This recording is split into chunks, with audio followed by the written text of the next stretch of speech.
হল কমিটি বন্ধ তো নাই, হল কমিটি বন্ধ হওয়ার কিছু নাই তো এখানে। মানে এটা হচ্ছে প্রশাসনকে জানাতে হবে যে এখানে কিভাবে তাদের রাজনৈতিক কার্যক্রম কিভাবে বাস্তবায়িত হবে। প্রশাসন সিদ্ধান্ত নিয়েছে, প্রশাসন কিন্তু সুস্পষ্ট কোনো ব্যাখ্যা প্রদান করেনি। প্রশাসনকে অবশ্যই ব্যাখ্যা দিতে হবে যে তাহলে হল সংসদ নির্বাচন কিভাবে হবে, তাহলে ৭৩-এর অধ্যাদেশ অনুযায়ী যে রাজনৈতিক অধিকার সেটি কিভাবে শিক্ষার্থীরা বাস্তবায়ন করবে। প্রশাসন তো তার যে আইন অনুযায়ী বিশ্ববিদ্যালয় পরিচালনা করে সেটি অনুযায়ী তো সিদ্ধান্ত গ্রহণ করবে, সেটি তারা ব্যাখ্যা বিশ্লেষণ করুক, সেটি মেনে নিতে তো আমাদের আপত্তি নেই। তাদেরকে অবশ্যই এটি সুস্পষ্টভাবে ব্যাখ্যা বিশ্লেষণ করতে হবে, তারপরে আমরা আমাদের সিদ্ধান্ত জানাতে পারবো। হল কমিটি বন্ধ তো নাই, হল কমিটি বন্ধ হওয়ার কিছু নাই তো এখানে। মানে এটা হচ্ছে প্রশাসনকে জানাতে হবে যে এখানে কিভাবে তাদের রাজনৈতিক কার্যক্রম কিভাবে বাস্তবায়িত হবে। ওদের স্বপ্ন পূরণে পাশে থাকতে পেরে আমরা গর্বিত। শোনেন, আমি একটা জিনিস মনে করি যে রাজনীতি সবার অধিকার, মত প্রকাশ অধিকার।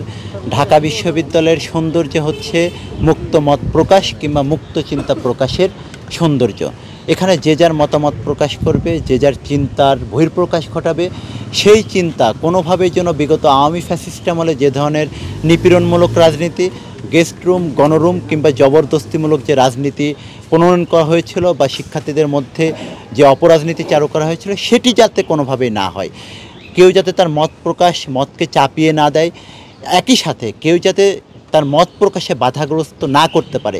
এটি কিন্তু ঢাকা বিশ্ববিদ্যালয়ে বিগত দিনের যে গণতান্ত্রিক কিংবা যে সৌন্দর্য, এই রাজনৈতিক সৌন্দর্য ছিল, যেটি বিগত সময়ে ১.৫ দশক ধরে ঢাকা বিশ্ববিদ্যালয়ে সংকুচিত করা হয়েছিল।